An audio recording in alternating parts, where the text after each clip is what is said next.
Bonjour tout le monde, j'espère que vous allez bien en cette période de rentrée. On est le 1er septembre, alors je vous souhaite une très belle rentrée à tous si vous reprenez le travail. Pour ceux qui sont encore en vacances, profitez-en bien. Nous, on se retrouve aujourd'hui pour un nouvel épisode de podcast avec, comme d'habitude, un invité issu du milieu du spectacle vivant. Et aujourd'hui, je reçois Alvaro Ruiz, qui est comédien, chanteur, mais aussi régisseur lumière et musicien. On en parle évidemment dans l'épisode. Pour les nouveaux, bienvenue sur le podcast Starlettre. Je vous laisse vous abonner au podcast si ça vous plaît et éventuellement le partager autour de vous. Et en attendant, je vous souhaite une très belle écoute. Comment tu vas, Alvaro ? Ça va très très bien. Ça va très très bien. En ça a l'air en tout cas. Oui. Ça fait plaisir. Donc tu bosses à Disney en ce moment du coup ? C'est le plus gros de mon actualité en ce moment. C'est le Roi Lion à Disneyland Paris. Ouais, tout à fait. Trop chouette. Et c'est trop la teuf. Ouais, tu t'éclates. C'est une expérience de malade. C'est une œuvre que j'attendais depuis longtemps. Et là, elle s'offre à moi. Donc du coup, j'en profite au maximum. Ouais, mais t'as bien raison. C'est vrai que c'est déjà de travailler à Disneyland Paris, c'est plutôt chouette comme expérience. Oui. Et en plus, c'est vrai que ça te va super bien. Quand on aime un spectacle, en plus, forcément, on est content d'en faire partie. Complètement, oui. C'est vrai que c'était un peu un objectif, le Roi Lion, que ce soit le musical complet ou même le show à Disneyland Paris. C'était vraiment l'œuvre que je voulais cocher. Ouais. donc c'est fait. Donc je suis très heureux. Félicitations. C'est gentil. Très plaisir pour toi. Et du coup, pour celles et ceux qui ne nous connaissent pas ou qui ne sauraient pas forcément comment on s'est rencontrés, donc on a été ensemble. En fait, on s'est rencontrés en 2016. 16, ouais. Voilà, donc à l'ICOM. Mm-hmm. Donc une école de comédie musicale où on a fait 3 ans de formation professionnelle. Exactement. Voilà, je te regarde en même temps, comme ça tu non, c'est ça. J'ai réfléchi si c'est ça ou pas. Moi, j'ai réfléchi cette heure, je disais ça va faire 10 ans bientôt. Ouais, oh purée. Alors ça, tu vois, j'y avais pas réfléchi, donc c'est bien. Mais oui, voilà, c'est vrai que ça fait un petit moment qu'on se connaît, qu'on a pu aussi évoluer ensemble, à la fois dans un cadre du coup scolaire entre guillemets, et puis après où voilà, on a continué à rester en contact, on s'est suivis, puis maintenant on est on fait partie d'un cercle un petit peu d'amis proches, donc une garde rapprochée, comme exactement. C'est une très bonne image. Et c'est vrai que je sais même pas si je t'ai déjà posé cette question, mais en fait, qu'est-ce qui t'a donné envie de faire cette école, de t'inscrire en fait dans une école de comédie musicale ? Moi, ça vient de l'enfance, vraiment. J'ai des parents qui m'emmenaient voir souvent des spectacles. Et un jour, il y en a un qui m'a frappé plus que les autres. Et c'était le Roi Lion, à Mogador, en 2007-2009, dans ces eaux-là, je ne sais plus exactement. Mais je me rappelle vraiment de la sensation que j'ai eue rien qu'à l'ouverture du show. Et où je me revois petit en train de me dire je crois que c'est ça que je veux faire et pas autre chose. Et puis après la vie faisant c'est une idée, c'était un peu une idée qui est partie, qui est revenue. T'avais quel âge quand t'avais vu ce spectacle ? J'avais une dizaine d'années à l'époque. Ok, oui, donc t'étais 10-12 ans dans ces eaux-là. Ok. Donc malheureusement déjà trop vieux pour jouer Simba, donc du coup j'avais pas pu passer les auditions. Et même mes parents ne voulaient pas, donc de toute façon. Ok, ouais, ils étaient pas forcément tout de suite ouverts à ce. Ils avaient connaissance d'ailleurs de qu'est-ce que c'était que le métier d'être artiste de comédie musicale ou... Absolument pas, absolument pas. C'était complètement inconnu, mais même dans la famille, de manière générale. Ouais. Y a pas du tout d'artistes dans la famille, y a pas du tout de, intermittence du spectacle. C'était les terres inconnues, quoi. Vraiment. Qu'est-ce que c'est que ça ? Ouais, non, mais c'est ça. Un peuple. Exactement. Donc au début c'était un peu en mode non, tu vas faire des études normales et tu auras un métier normal entre guillemets. Mais bon, ça me trottait quand même dans la tête, ça restait, ça partait pas trop, même si j'avais d'autres horizons qui pouvaient se profiler. Mais j'avais toujours ça au fond de l'esprit. Oui, parce que tu étais quand même assez grand, c'est-à-dire que 10 ans, tu as déjà conscience d'un certain nombre de choses. Complètement. Tu n'es pas tout petit à peut-être, je sais pas, 5-6 ans quand on va pour la première fois voir un spectacle et que ça semble un petit peu comme ça nébuleux. Là, 10 ans, je pense que peut-être la réflexion, elle avait eu le temps un peu de maturer dans ta tête. Complètement, et c'était pas le premier que j'avais vu, mais donc je m'étais déjà plus ou moins posé la question, mais c'est vrai que c'est vraiment le premier où je me suis dit ok, vraiment je crois que j'en suis sûr, il faudra que je touche à ça d'une manière ou d'une autre dans ma vie.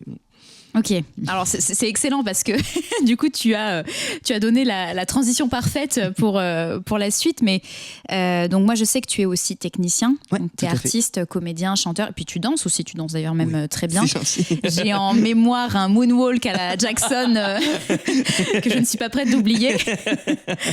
Et justement voilà, donc tu as fait aussi une formation de technicien. Ouais, j'ai commencé par la technique même d'ailleurs, parce que quand il a fallu choisir des études post-bac, je savais vraiment pas quoi faire et j'avais vraiment le milieu artistique dans la tête, et mes parents, ça les effrayait énormément.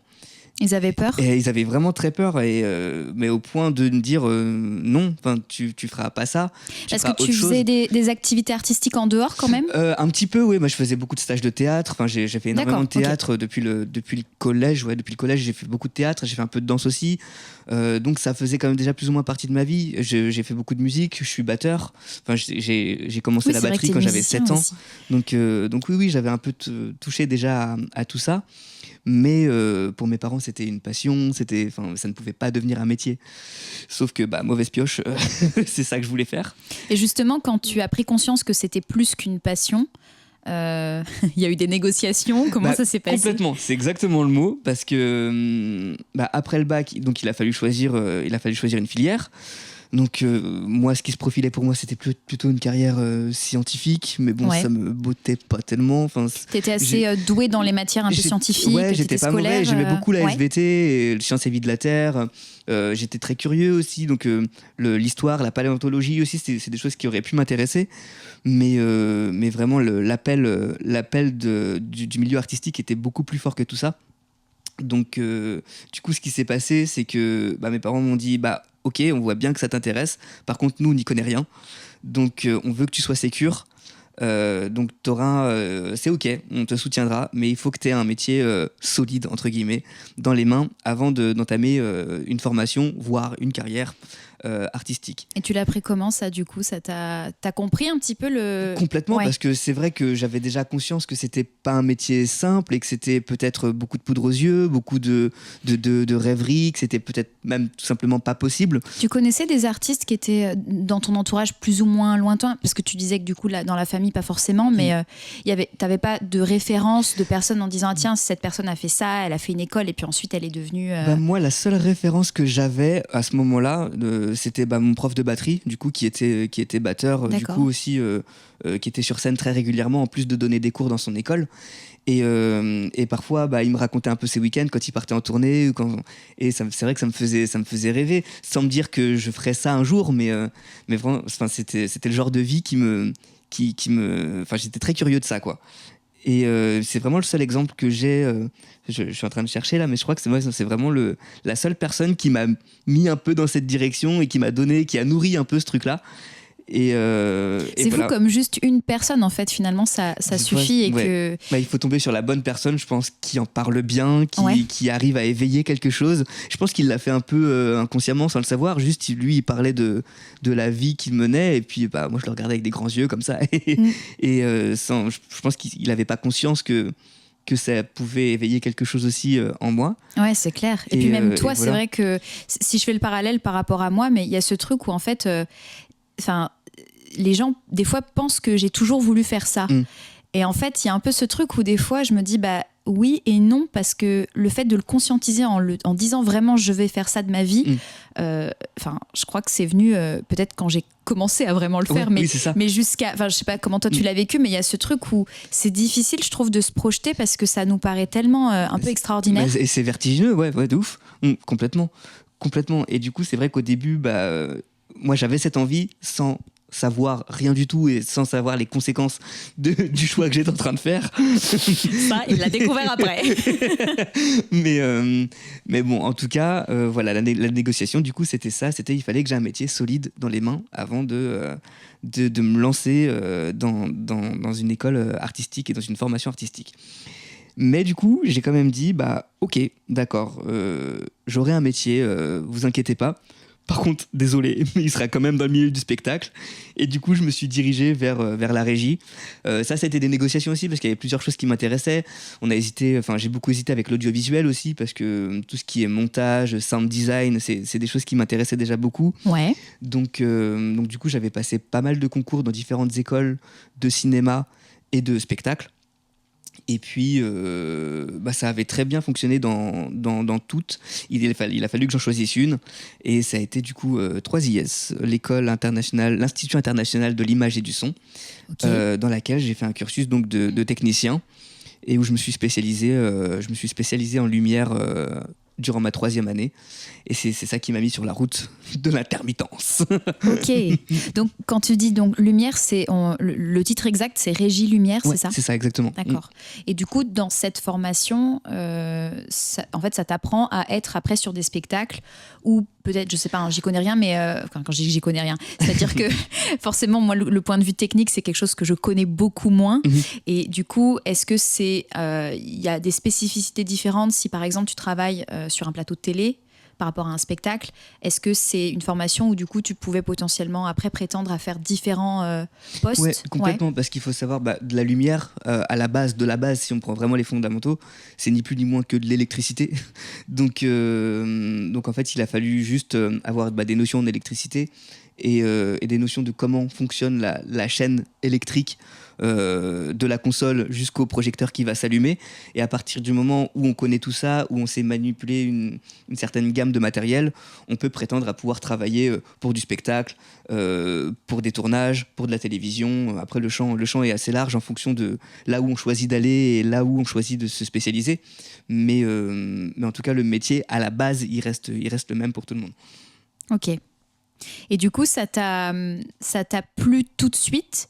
Parce qu'il y avait cette question de rester dans l'artistique, mais comme à la base, dans toi, peut-être l'idéal de ce que tu projetais, c'était plutôt d'être sur scène. Est-ce que là, le fait de te retrouver à être plutôt de l'autre côté, à manipuler, comme tu dis, tout un tas de matériel, etc., à être derrière, qu'est-ce que ça t'a apporté? Est-ce que ça t'a nourri d'une certaine manière autant ou du moins en partie comme ce qu'aurait pu donner le fait d'être vraiment sur scène? Complètement. Je pense que ça a été une période très riche pour moi parce que du coup j'ai rencontré beaucoup de monde. J'ai rencontré des gens qui faisaient partie de ce milieu parce que du coup tous nos intervenants étaient inclus dans le milieu du spectacle. Et donc du coup ils nous parlaient de leurs expériences et ils nous parlaient de leur vie. Et ils nous ont fait travailler aussi pour certains dès les premiers mois d'école. Ils nous ont mis sur le terrain directement parce que c'est un métier qu'on apprend sur le tas. On peut faire beaucoup de théorie, mais c'est vrai que c'est vraiment un métier qui s'apprend dans des salles, tout simplement, sur le terrain. Donc oui, ça m'a permis de rencontrer du monde. Et vu que moi je me suis spécialisé en spectacle, du coup j'ai rencontré des artistes aussi par ce biais-là. Et chemin faisant, c'est comme ça que les Legos se sont un peu empilés et que j'ai découvert ce milieu-là. Et je suis pas déçu parce que en plus c'est devenu une passion parce que la lumière c'est un métier que je pratique toujours aujourd'hui et je le pratique avec toujours autant de passion, un peu moins parce que du coup on va spoiler un peu, mais j'ai la chance d'être un peu plus sur scène que derrière une console à l'heure actuelle. Mais ça reste quelque chose que je veux garder dans ma vie parce que je travaille avec beaucoup de compagnies, que ce soit de danse, de théâtre. Je travaille avec un magicien aussi. J'ai plusieurs horizons dans le milieu de la lumière et dans le milieu du spectacle. Et c'est vraiment des choses que je veux garder près de moi. Donc je suis très content d'avoir fait ce choix-là. C'est super. C'est super parce qu'en plus, la manière dont on en parle, on voit vraiment que c'est pas quelque chose par dépit. Ce qui aurait pu le devenir et ce qui peut-être d'ailleurs le devient pour certaines personnes qui ont pu être un petit peu dans ton cas de figure à la base. Mais du coup, je trouve ça très chouette en fait que ça te plaise et que du coup, quelque part, je vois aussi que ça t'a donné énormément de connaissances.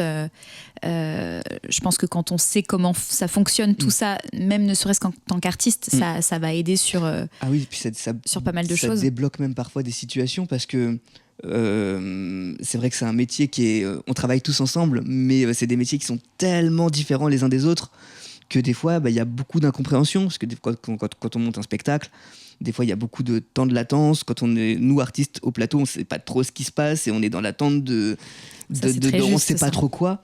Et du coup ça m'a permis dans plusieurs cas de figure de pouvoir un peu désamorcer les choses et dire là il y a besoin de temps pour ci ou pour ça et de pouvoir un peu tempérer tempérer les choses parce que juste pour qu'on se comprenne mieux les uns les autres, pour qu'on avance dans la même direction et qu'il y ait le moins de conflits entre grandes guillemets au fil du processus, quoi.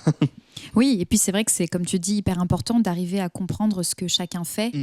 Et ça, oui, c'est vrai qu'une fois qu'on est un petit peu dans le circuit ou quand on se retrouve en situation, on se rend vite compte que, oui, un artiste par exemple, qui va savoir gérer l'aspect justement lumière, savoir où se placer. Quand il y a... Moi, là, je vais citer un exemple assez précis, mais là, j'ai l'occasion d'avoir fait pas mal de dates de tournée et les salles sont différentes à chaque fois. Ouais. Donc, il y a beaucoup de choses, des fois, qui se modifient. Et voilà, on arrive peut-être plusieurs heures avant, mais tout de suite, il faut pouvoir trouver où est-ce qu'on va se mettre. Exactement. Et c'est pas toujours évident, pour le coup. Complètement. Et c'est évident pour personne. Voilà. C'est pas évident pour le gars qui est en train de galérer souvent depuis la veille. Voilà. Pour bien tout faire fitter au nouvel espace. Ouais, exactement. C'est clair. Et c'est vrai que des fois, il faut savoir que les techniciens, les régisseurs, ils arrivent le jour même, voire dans la nuit. Donc ils ont très peu d'heures de sommeil à leur actif. Et parfois, il y en a qui sont un peu ronchons le matin, c'est vrai. Oui, ça peut râler. Mais au moins, on a une explication là. Voilà, c'est ça. C'est ça qui est intéressant ça, aussi. C'est important de savoir pourquoi. C'est juste pas des gens cons. C'est juste qu'il y a très peu d'heures de sommeil et parfois des configurations dans des salles de théâtre qui ne sont pas du tout adaptées pour les besoins du spectacle. Et ça, malheureusement, quand les salles sont validées, c'est pas toujours les critères techniques sont pas toujours les points les plus prioritaires. Oui, il y a des choses qui peuvent passer un petit peu à la trappe et qui font que du coup derrière, oui, forcément, ça va demander une adaptabilité assez importante. Exactement. Comme si il fallait presque refaire un nouveau travail ou du moins se remettre dans une. C'est vrai que intellectuellement parlant, ça doit être assez dense comme justement de pouvoir se dire ok là comment je fais, trouver tout de suite des solutions alors qu'il y a effectivement les artistes qui sont là déjà sur le plateau, etc. Mais voilà, tu viens de décrire le métier de régisseur. Eh ben écoute, mais j'en suis ravie et pour le coup c'est important pour moi et c'est pour ça que tout à l'heure je me suis reprise parce que de dire que j'y connais rien alors c'est pas forcément très juste et puis c'est surtout que je pense que de plus en plus, on est amené déjà à pouvoir éventuellement faire un petit peu de différentes choses en tant que telles, mais aussi je pense qu'il y a cette nécessité, encore une fois, comme on le disait tout à l'heure, d'arriver à comprendre ce que font les autres et de comprendre aussi, surtout quand on est des grands aficionados du musical, mais qu'en fait, la star, c'est le spectacle. Ouais. Et c'est une expression, moi, qui m'a toujours énormément parlé. D'ailleurs, qui vient de différentes personnes. C'est pas une personne qui m'a dit ça. Je pense que je l'ai entendu plusieurs fois dans des contextes très différents. Et voilà, je pense que c'est quelque chose qui résonne énormément avec moi. C'est que je me rends compte, en fait, que l'artiste, c'est un maillon de la chaîne, mais qu'en fait, sans tout le reste de la chaîne, il n'y a rien. Ça ne fonctionne pas. Ouais, voilà. Et du coup, c'est aussi pour ça. Et ça, c'est vrai que c'est un discours aussi que j'ai tendance à partager avec d'autres personnes. Mais il y a des fois un petit peu aussi ce truc où l'artiste est hyper valorisé. Et des fois, il y a un petit peu, parce que justement, les personnes qui travaillent autour, à la technique, à l'habillage, la coiffure, etc., c'est un petit peu, on dit, les métiers de l'ombre. Ouais. Alors qu'en fait, ce qu'ils font participe à créer de la lumière. C'est essentiel. Au même titre que les artistes, en fait. C'est essentiel et c'est pour ça que c'est des métiers qui sont un peu ingrats et qui sont des métiers de passion. C'est que des gens passionnés qui font ces métiers-là parce que c'est pas possible autrement, parce qu'effectivement, c'est très ingrat. Parce que devant le public, ce sont les artistes. Et même s'il y a des remerciements, même s'il y a une petite glorification à un moment à la fin du spectacle, quand on pointe les régisseurs de la main, ou quand il y a les saluts, tout ça. Ouais, c'est chouette ces moments, je trouve. C'est chouette. Où on peut enfin dire, regardez, c'est pas que nous, en fait, il y a d'autres gens, il faut montrer ce qu'ils font. C'est hyper important et c'est pas assez, mais on peut pas faire plus, malheureusement. Mais... C'est vrai que c'est pas assez et que peut-être ça ne le sera jamais assez, du coup. Mais je partage vraiment ton point de vue là-dessus. Mais d'être conscient de ça, et de savoir tout ce qu'il y a derrière, oui, vraiment, c'est essentiel, peut-être pas, mais en tout cas, c'est bien, je trouve, d'avoir un minimum de connaissances pour se dire, on est une équipe, on est tous là pour la même chose. Et voilà, tout simplement. Ouais, non, mais t'as raison. Et je pense que voilà, c'est des choses, on les entend, mais voilà, c'est de les incarner, entre guillemets, c'est encore mieux. Et c'est jamais aussi vrai qu'en tournée. Du coup, tu l'as vécu il y a pas longtemps. Et c'est vraiment les moments où on se rend le plus compte de l'efficacité qu'il faut avoir et du coup de la rigueur que ça demande. et surtout du calme aussi. Oui, bien sûr. Que ça demande, mais alors pour le coup, patience. moi j'ai trouvé ça très formateur aussi. Ouais, c'est que du coup, et puis c'est très gratifiant parce qu'en fait on fait les choses, enfin oui, on exerce le métier d'une manière différente que peut-être lorsqu'on est toujours dans le même endroit, etc. Enfin, ça va chercher d'autres choses, effectivement, sur la capacité d'adaptation, etc. Et puis, moi, je sais que ça m'a aidé à grandir, même en tant qu'artiste, même dans ma façon de réfléchir, de concevoir les choses, de voir qu'est-ce que je produis moi en tant qu'artiste sur scène, sur le plateau. Ouais. Forcément, le fait d'être tous interdépendants, il y a une espèce de connexion un peu invisible, mais qui se traduit par ce qui se passe sur scène, justement, qui se fait. Exactement. Et ça, ça c'est vraiment chouette d'en prendre vraiment conscience au moment même où les choses se passent, quoi. Ouais, carrément.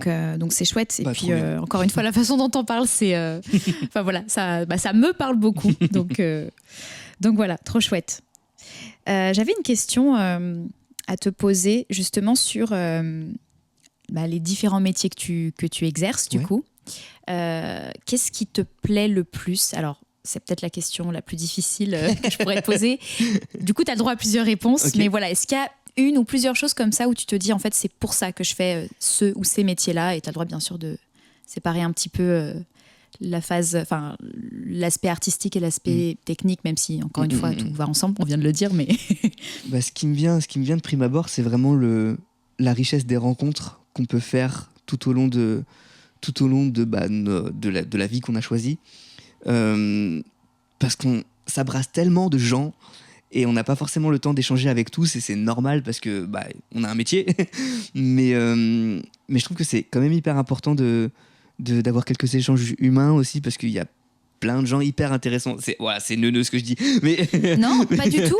Pas du tout. Mais moi, c'est quelque chose qui me parle beaucoup et qui me touche énormément. Quand j'intègre des nouvelles productions ou des nouvelles équipes, c'est vraiment ces quelques premiers jours où tu apprends vraiment à redécouvrir une nouvelle famille quelque part, parce qu'on souvent on va se suivre pendant, si ça marche bien, plusieurs mois, plusieurs années. Donc moi, ces moments-là, je les aime vraiment beaucoup. Et aussi le fait de se dire que on est toute cette équipe, on avance tous dans la même direction. Et cette direction, c'est offrir une histoire, véhiculer des messages à un public qui va venir nous voir et qui va juste oublier tous les problèmes qu'il peut y avoir le temps de quelques heures. Et ça, je m'en rends compte énormément. Je l'ai conscientisé vraiment il n'y a pas si longtemps, à Disney, pour être honnête, où un jour, il y avait beaucoup plus d'enfants que d'habitude. Et j'ai la chance dans mon parcours d'avoir fait pas mal de spectacles pour enfants, mais là, ce jour-là particulièrement, c'était assez fort, et je sais pas pourquoi j'étais plus attentif à ça ce jour-là, mais vraiment pendant les saluts, pendant le final, j'ai vraiment eu un eye contact avec plusieurs d'entre eux, avec des parents, avec des familles, et je voyais l'émotion de leurs yeux, et j'ai vraiment eu un truc de ouais, en fait c'est pour ça que je fais ça, c'est vraiment pour ça que je fais ça, et ça m'a vraiment touché, et je me suis dit oula. En fait, je fais ce métier depuis presque 5-6 ans maintenant, et je le conscientise que maintenant, c'est trop bizarre, mais ouais, c'était très très fort. Et j'ai été pris d'une émotion que j'avais pas encore ressentie, ou du moins pas aussi fort en sortant de scène, où je me suis dit, waouh, ouais, c'est vraiment pour ça que je fais ça. Les galères qu'il y a dans le monde en ce moment, c'est terrible tout ce qui se passe autour de nous.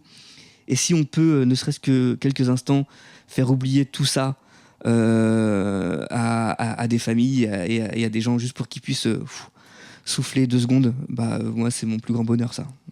Point. Je pense que c'est... Non, mais c'est ça, c'est qu'effectivement, on fait un métier, pour moi, de rêve, ouais. Et tu l'as très bien expliqué, et pour le coup, ça me parle aussi, parce que je pense que j'ai vécu certainement un moment très similaire au tien. Et c'est vrai que des fois, je pense que dans notre quotidien, où on est en plus a priori des personnes, je pense, toi et moi, assez consciencieux, donc on a envie de bien faire les choses. Ouais.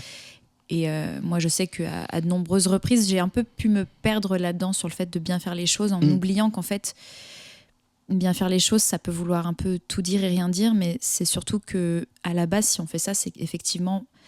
Alors, après, ça, on aura l'occasion d'en reparler, mais ça reste du divertissement, en tout cas dans le Complètement. sens noble du terme, Ouais, parce exactement, qu'effectivement le ouais. spectacle ça peut aussi être autre chose, Ouais. et c'est bien que ce soit aussi pour autre chose, mais ce moment de magie que tu offres à des familles, à des enfants, effectivement il est d'une valeur Il est inestimable, hyper précieux, ouais, de ouf. et de le vivre et d'en avoir conscience, c'est super beau, parce que c'est vrai que des fois peut-être qu'on peut faire, je sais pas, enchaîner les représentations sans Ouais. percevoir ce truc-là. Ouais, c'est ça. Des fois, on est un peu dans un quotidien, dans une routine, entre grandes guillemets, d'enchaîner des spectacles, d'enchaîner des lieux. Et puis, du coup, les choses perdent un peu de leur sens, et de reconnecter avec ça de temps en temps, ça fait vraiment du bien. Ouais, complètement. Et d'ailleurs, est-ce que le fait d'être dans ce milieu-là, justement, de l'artistique, un peu du rêve, est-ce que ça t'a influencé toi en tant que personne? Je pense que je pense que ce serait un peu idiot de dire non, pas du tout. Est-ce qu'il y a des Parce que- aspects particuliers, tu vois, à quel niveau ça aurait pu, par exemple, avoir un impact en fait sur toi en tant qu'être humain, entre guillemets? Déjà, moi, de base, je pense que j'étais un enfant assez timide. Donc, moi, ça m'a permis aussi de pouvoir juste dépasser un peu ce truc-là, même s'il y a encore parfois du boulot. T'es encore timide, Mais, tu penses? Ouais, oui, on en parlera après si tu veux, mais il m'est arrivé un truc, genre hier soir. Ok. Enfin, Tu j'en parlerai retiens, après. hein, tu Oui, retiens. Je le garde. Tu le gardes précieusement. Je le garde dans un coin de ma tête. Mais oui, je pense que ça m'a beaucoup changé, et même le fait de juste d'être témoin de gens qui parfois n'ont pas forcément beaucoup de moyens, et qui quand même trouvent les fonds pour pouvoir emmener leur famille entière à des spectacles, et juste pour faire rêver leurs gosses, ou juste pour prendre un temps en amoureux, ou tout ça fait relativiser sur beaucoup de choses, et je trouve que c'est important de se rendre compte de ça, et d'être conscient aussi de la chance qu'on a de pouvoir faire ce métier, de pouvoir participer à l'évasion, tout simplement. Et je pense que ça, quand on a vraiment conscience de ça, ça peut, alors sans dire des gros mots comme modestie ou être humble ou quoi, mais ça remet un peu à sa place aussi, de se dire que on vit dans un monde qui est pas facile, et si on a la chance de pouvoir de juste 2 secondes de pouvoir s'évader de tout ça, et genre juste vraiment ça, juste c'est trop cool, et voilà, je sais pas trop où je vais là, mais Non, mais je pense que tu as dit l'essentiel, et du coup ça répond aussi à la question, dans le sens où on voit que ça t'a apporté justement ce côté prise de conscience, comme tu dis, humilité aussi par rapport à la vie, en fait, de manière générale. Ça. En fait, il y a un truc qui nous dépasse un petit peu, et de s'en rendre compte, je trouve que ça remet vraiment à sa place. Et j'ai des prises de conscience comme ça, j'en ai eu quelques-unes ces derniers mois.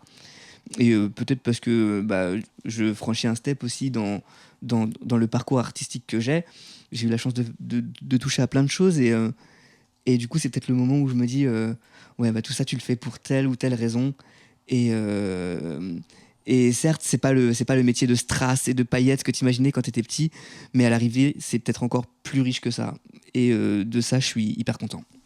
Ça c'est hyper intéressant comme constat, mais comme peut-être aussi moment où on se dit finalement est-ce que les choses qu'on vit sont pas encore mieux que celles qu'on imagine. Et il suffit juste d'en prendre conscience, de se rendre compte, juste de réfléchir 2 secondes, de se poser, et de se rendre compte de ce qu'on vit, et ça, je pense que ça va pas beaucoup plus loin que ça, parce que certes les messages qu'on délivre et la magie qu'on envoie, elle est perçue d'une manière qu'on connaît, parce qu'on a tous été spectateurs au moins une fois dans nos vies, mais le fait de se retrouver de l'autre côté, et de prendre conscience de ça, ça mène dans une sphère différente, en fait, et voilà, c'est précieux, quoi. Ouais, comme tu dis, le fait de s'en rendre compte et de pouvoir en profiter, en fait, tout simplement. Oui, voilà, c'est ça, grave. Non, mais c'est chouette, c'est hyper chouette. Et du coup, ça m'amène à une autre question. Est-ce que là, à l'heure actuelle, il y a quelque chose qui te tient à cœur, si par exemple, donc, tu dois faire un spectacle, est-ce qu'il y a quelque chose que tu aimerais plus qu'autre chose défendre sur scène ? Alors, peut-être même, du coup, est-ce qu'on n'aborderait pas un sujet sur les dream roles? Est-ce qu'il y a des choses où tu te dis, oh là là, ce rôle-là, j'aimerais tellement le faire parce que, justement, alors, tu as parlé de Simba, pour le coup, tu as parlé du Roi Lion. Ouais. Est-ce qu'il y a, un autre rôle ou en tout cas une autre cause, une autre chose que tu aimerais porter et défendre sur scène parce que ça te touche particulièrement? Pour répondre à la question des dream roles, on aurait été quelques années en arrière, j'aurais eu une liste, mais longue comme le bras. et je crois on peut en avoir des petits... en fait, ce que j'allais dire derrière, c'est que je crois que je suis vraiment en train de faire la paix avec ça, parce que moi, le rôle qui m'avait frappé, pour prendre l'exemple du Roi Lion, parce qu'on en parle depuis le début, moi c'est Scar. C'est vraiment Scar. Ah oui, d'accord, ok. Ouais.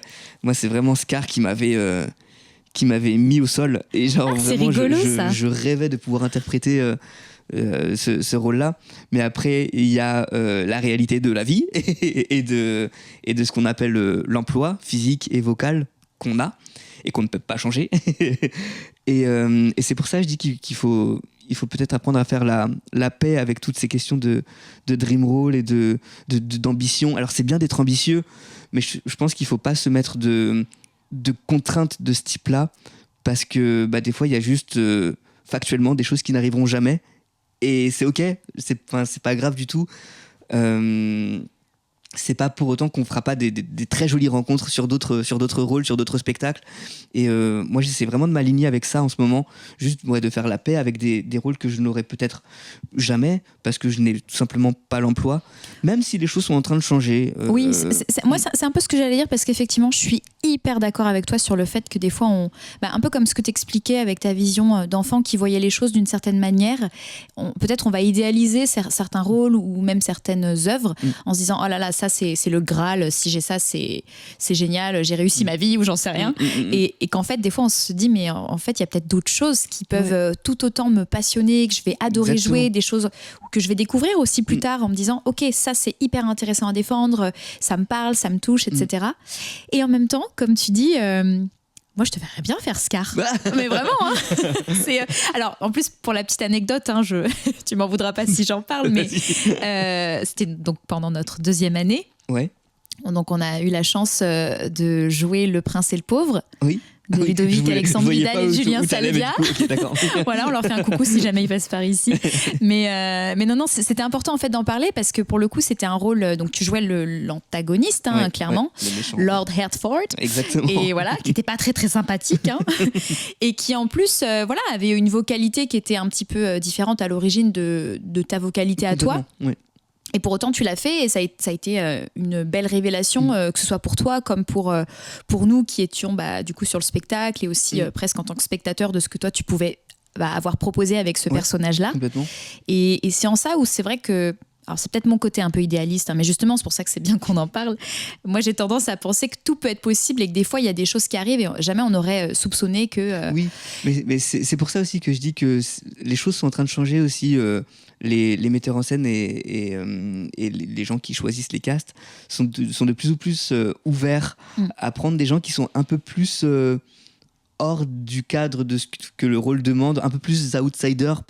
Et ça c'est trop bien. On va pas rentrer dans les questions wokistes, tout ça, parce que là c'est pas non, le mais sujet. ceci dit, j'allais dire qu'effectivement on l'a beaucoup vu, que ce soit à l'international, si on reste dans le domaine de la comédie musicale à Broadway ou dans le West End, il y a énormément d'artistes par exemple qui ont des couleurs de peau différentes de ce sur quoi on s'était projeté à la base avec l'œuvre quand elle est sortie, etc. Moi par exemple j'ai vu une Elsa dans Frozen qui était noire. Okay. Et ce qui m'avait frappé, c'est que vraiment les enfants, je veux dire, à aucun moment donné ça n'a été un sujet. Mais bien sûr. C'est-à-dire que c'est Elsa, point. Je veux dire, au-delà en fait de la couleur de peau, les enfants finalement voient le personnage, l'histoire, la magie en fait qu'il y a autour de ça. Mais je veux dire, c'est... Tant que ça n'entrave pas la compréhension de l'histoire. Oui, c'est ça, c'est qu'en fait finalement on se rend compte aussi justement de plus en plus, et notamment là récemment, que qu'est-ce qui va finalement être important, et que justement de prendre conscience qu'il y a peut-être des choses qui sont venus parasiter un petit peu tout ça, où on a fait soit des sujets de choses qui finalement sont peut-être pas des sujets. Ouais. Alors après, effectivement, je suis d'accord avec toi, ça va dépendre des œuvres. Je pense que c'est compliqué de pouvoir émettre une règle un peu précise là-dessus, et qu'il y a tellement de choses qui entrent en ligne de compte. Je sais que ça, c'est une conversation que j'avais eue avec d'autres personnes, mais si par exemple on montait Miss Saigon, donc qui se passe au Vietnam, voilà, forcément, si on prend des artistes qui sont pas vietnamiens ou du moins pas asiatiques, voilà, est-ce qu'on ne dessert pas un petit peu le message de l'œuvre? Le message de base, ouais. Il y a toujours, je pense, des questions à se poser, mais c'est vrai que c'est intéressant de se dire, en fait, à un moment donné, voilà, j'ai la couleur de peau que j'ai la taille que je mesure la taille que je mesure. Je ne sais pas si c'est français ce que je dis, mais on va dire que oui.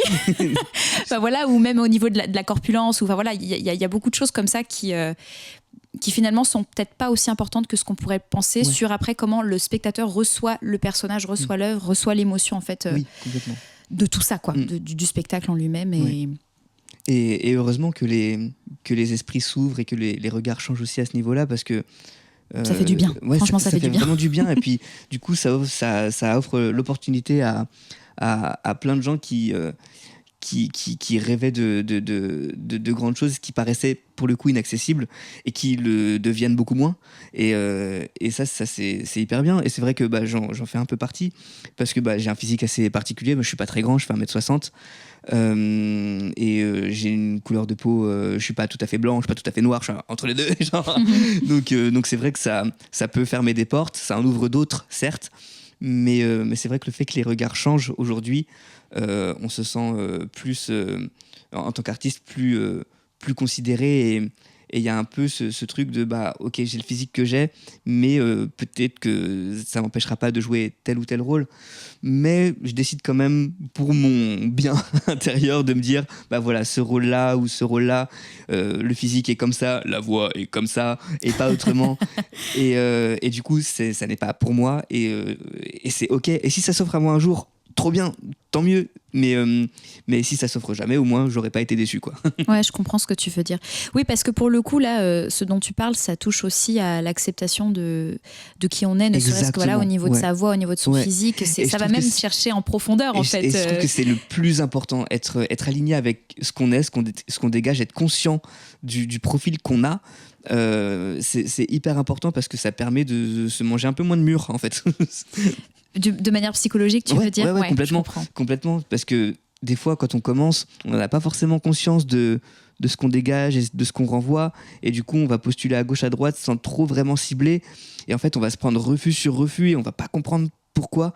Alors que juste, c'est une question parfois d'énergie, de dynamisme, ou de vocalité, et tout ça, on n'est pas maître de ça, et on n'y pourra jamais rien. Et c'est important d'en être conscient pour, en tout cas au début, apprendre à cibler un peu les auditions qu'on va passer, pour éviter de se prendre trop de refus, et de ne pas passer les premiers tours vidéo.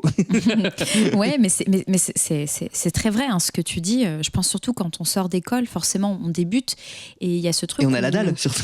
Alors voilà, on a envie de faire plein de choses, on dit oui à beaucoup de choses, voilà, on se jette même sur des projets des fois qui sont pas rémunérés, mais parce que ça va avoir un intérêt, ça va nous apprendre des choses, et souvent il y a plein de projets qui sont très formateurs. Mais c'est vrai qu'aussi au-delà de ça, il y a cette méconnaissance encore de qui on est, de ce que potentiellement aussi, comment la complémentarité des personnages aussi fonctionne dans un spectacle. Ça, c'est des choses, c'est à force d'en faire, on va comprendre un peu qu'il y a des dynamiques, etc. Et que oui, nous, on va arriver avec une énergie particulière dont on a, voilà, comme tu dis, pas forcément conscience au départ. Et c'est à force de faire où on va se dire, ah bah oui, moi, je vais apporter plutôt cette couleur-là. Ouais. Et c'est vrai que ça, pour le coup, je suis entièrement d'accord, pour l'avoir un peu mis aussi en pratique dans mon propre parcours professionnel, d'arriver à cibler en se disant, tiens, ça, effectivement, je pense que je peux en faire quelque chose où il y a une espèce d'évidence qui va un peu pouvoir se faire peut-être plus vite qu'avec un autre personnage, où ça va peut-être me demander d'aller vraiment faire de la composition. Ouais, complètement. Et où du coup, voilà, peut-être que ça va pas... Mais c'est vrai que c'est un peu un cocktail qui est pas toujours évident, enfin un dosage où de se dire, tiens, qu'est-ce que moi j'ai envie de faire, c'est ça. Et qu'est-ce que je vais réussir à pouvoir tout de suite proposer. Ouais. Et si on te donne l'opportunité d'aller vers de la composition, c'est hyper cool aussi. Oui. C'est hyper cool aussi. Mais il y a une réalité des choses qui fait que faut aller à l'efficacité et à l'évidence, entre guillemets.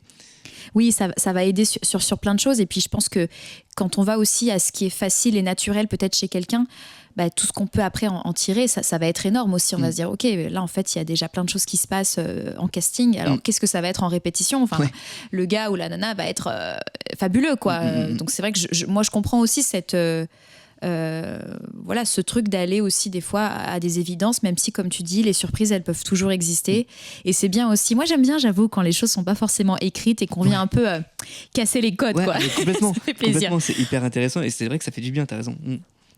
Et du coup, voilà, dans les dream roll, à part Scar, ouais, je sais, je reviens, mais c'est encore une fois, quand je dis dream roll, ça peut être aussi, par exemple, en fait, tu l'as exprimé finalement, de jouer un méchant, voilà, ou ça peut être pas forcément des rôles précis, mais plus, est-ce qu'il y a des causes ou des choses.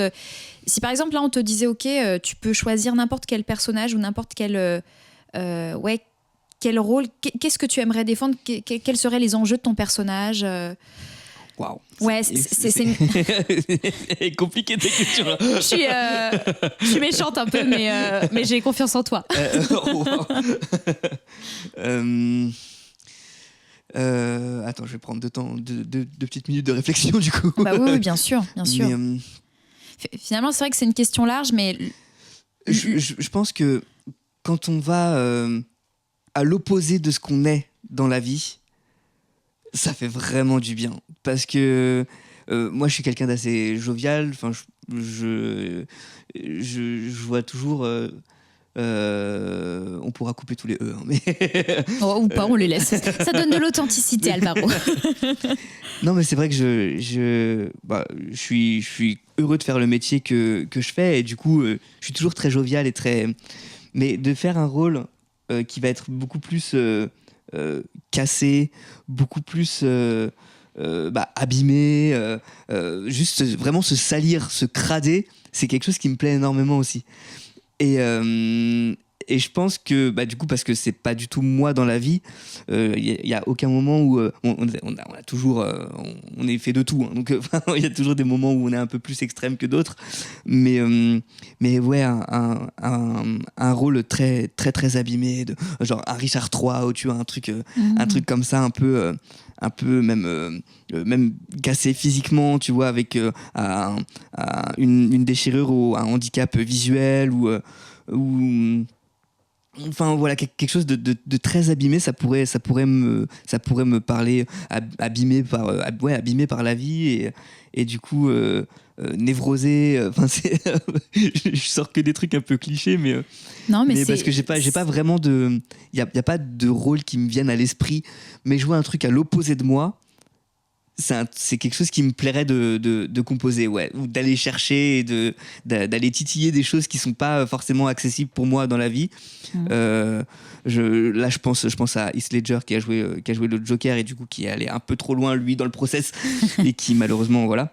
Mais ce genre de démarche, je crois que c'est quelque chose qui me plaît, juste d'aller essayer de chercher quelque chose qui nous ressemble pas et de voir ce que ça donne. Je pense que c'est un travail qui est hyper intéressant à faire pour tout le monde.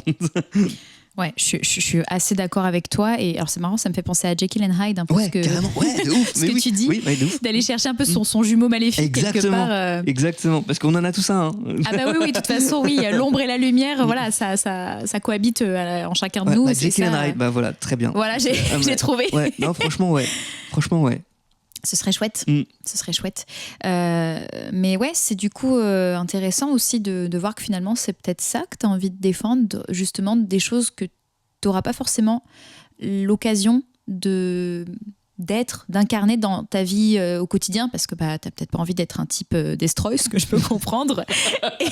et donc forcément mais ça pour le coup tu prêches une convaincue, parce que voilà, j'ai tendance à pas forcément donner une image très oui, de nana un petit peu, on va dire, prise dans des ténèbres, et pourtant.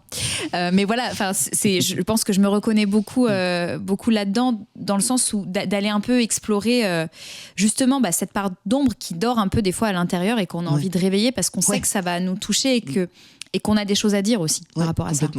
Complètement. Des choses de quel ordre ? Je sais pas forcément. Je pourrais c'est la grande question. Je pourrais pas forcément les verbaliser là, effectivement, mais c'est vrai que d'aller chercher un peu ça pour la scène, faire ce travail-là, c'est un exercice qui, je pense, peut être hyper intéressant. Ouais. Et puis servir un personnage qui, du coup, va pouvoir exister à travers ça. Tout à fait. Écoute, Alvaro, vraiment merci beaucoup. Merci à toi. Je suis super contente de notre échange, mais en même temps, je ne me faisais aucun souci. Je savais que ça allait être hyper riche. Et je ne sais pas si tu as un dernier petit mot à dire. Est-ce que ça t'a plu déjà merci beaucoup pour l'invitation. C'était très chouette. C'était très très chouette, très cocooning. J'adore. Je reviens quand tu veux. Ouais. T'as encore de l'ice tea, puis après il y a les crêpes. Donc, Et on va aller attaquer les crêpes alors. Non, mais un dernier message. Comme on a pu le mentionner précédemment, la réalité du monde actuel, elle n'est pas hyper rose, mais je pense qu'il faut vraiment s'accrocher. C'est bête ce que je vais dire, mais franchement je le pense sincèrement. Mais ça se voit, je suis en face de toi et je sais que tu dis pas ça pour faire joli. Sincèrement, il faut vraiment s'accrocher à tout ce qui peut réveiller de la vie et de la joie et du bonheur, parce que c'est cruellement utile en fait. C'est peut-être bateau, mais la famille, les amis, notre entourage, il faut vraiment s'accrocher à tout ça parce que c'est un peu des bouées de sauvetage en fait, au final. Nous on a la chance de faire un métier qui nous plaît, un métier passion, un métier qui nous fait vibrer tous les jours. On a cette chance là, c'est pas le cas de tout le monde. Et donc être conscient de ça aussi pour ceux qui ont la chance de vivre d'un métier qui les passionne. Et juste kiffer, profiter. C'est peut-être un peu bête, mais j'y crois profondément. T'es pas le seul. Et je pense que ça parlera à beaucoup de personnes, donc merci d'avoir partagé ça. Avec plaisir. Et avant qu'on se quitte, je vais te demander une dernière petite chose. Donc je demande à tous mes invités d'écrire une question. Ok. Qui est déposée dans la Secret Box. Ok. Donc, c'est une boîte que j'ouvrirai à l'issue des interviews. D'accord. Et donc, chaque invité aura déposé sa petite question. Okay. Et je me prêterai ensuite, moi, au jeu de l'interviewer. Voilà. D'accord, ok, trop bien. Et donc, l'épisode sera consacré, il y aura un épisode consacré à la découverte de vos questions. Mm-hmm. Et je tâcherai d'y répondre avec le plus de sincérité et d'authenticité possible. Trop bien, j'adore le concept. Voilà. Trop bien, ok. Écoute, je te laisse tranquillement réfléchir à une petite question que tu aurais envie de me poser. Ouais. Et puis je te remercie encore une fois d'avoir participé à ce podcast. Avec plaisir, merci à toi. Et puis à la prochaine. Yes, avec plaisir. C'est tout pour nous aujourd'hui, je vous remercie d'avoir suivi cet épisode. Si ces thématiques vous ont plu, vous pouvez retrouver le compte Starlettre sur Instagram. Vous avez plein de billets autour de ces différents sujets, donc n'hésitez pas à aller y faire un tour. On se retrouve ici le mois prochain pour un nouvel épisode. Prenez soin de vous et à bientôt.